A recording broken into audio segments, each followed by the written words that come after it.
प्रयागराज महाकुंभ में श्रद्धालुजनों की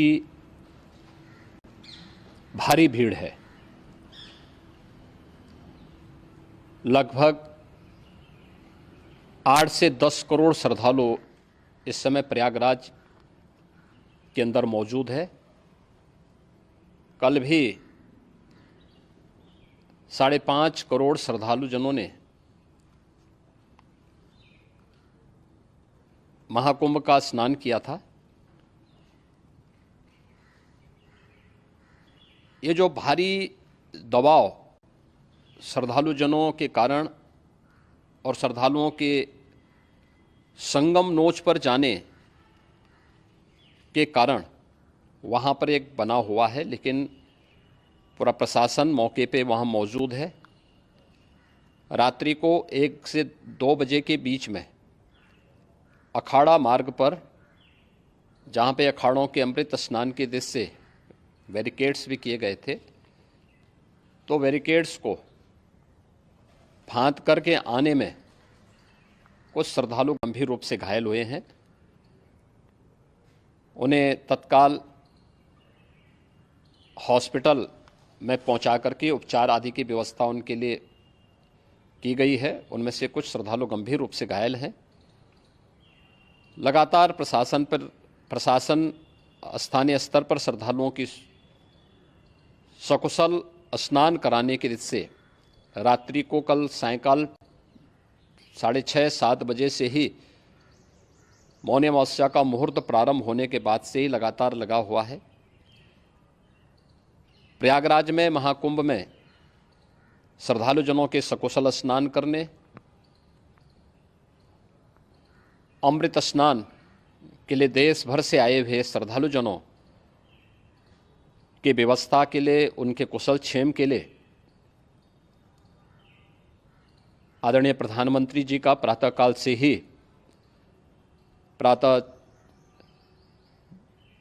से ही उनके लगभग 4 बार प्रधानमंत्री जी ने हालचाल लिया है।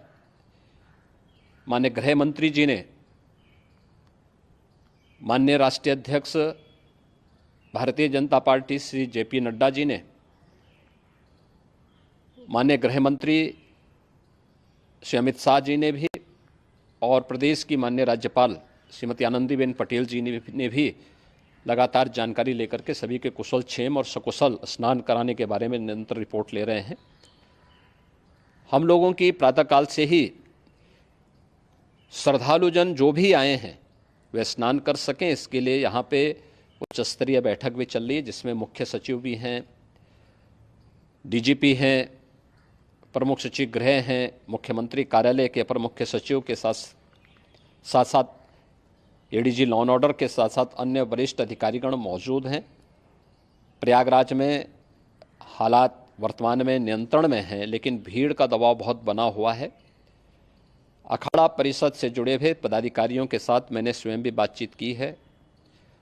आचार्य महामंडलेश्वरों से भी, पूज्य संतों के साथ भी मेरी बातचीत हुई है, और पूज्य संतों ने बड़ी ही विनम्रता के साथ इस बात को कहा है कि नहीं, श्रद्धालु जन पहले स्नान करेंगे और फिर जब उनका दबाव कुछ कम होगा और वे सकुशल वहाँ से निकल जाएंगे, तब हम लोग स्नान करने के लिए संगम की तरफ जाएंगे।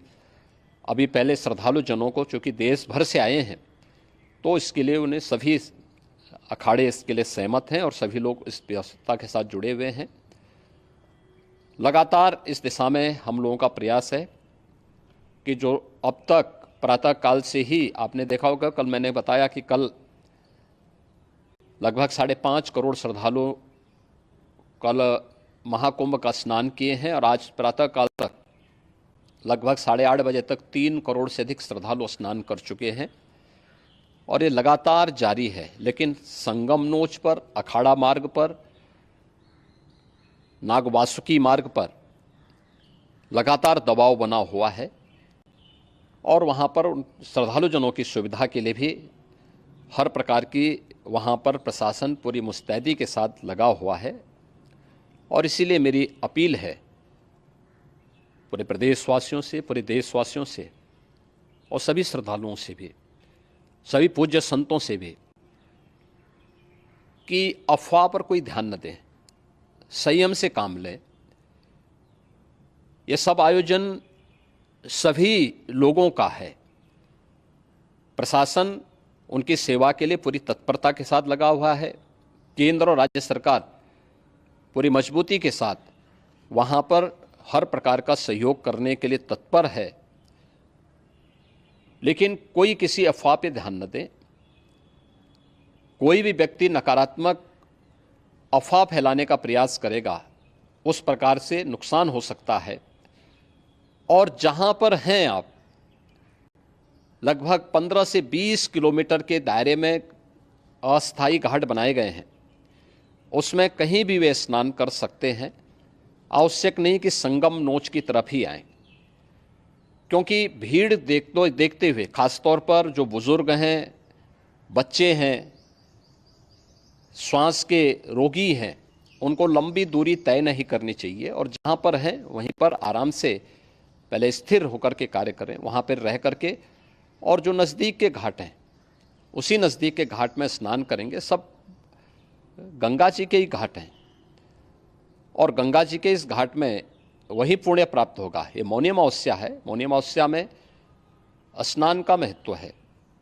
संगम में स्नान का दबाव बहुत ज़्यादा है, इसलिए सभी लोग अगर वहाँ पे इसमें अपना सहयोग करेंगे तो सकुशल हम सभी श्रद्धालु जनों को वहाँ पर स्नान करने में सफल होंगे। और फिर इसके उपरांत अमृत स्नान के लिए पूज्य संतों से भी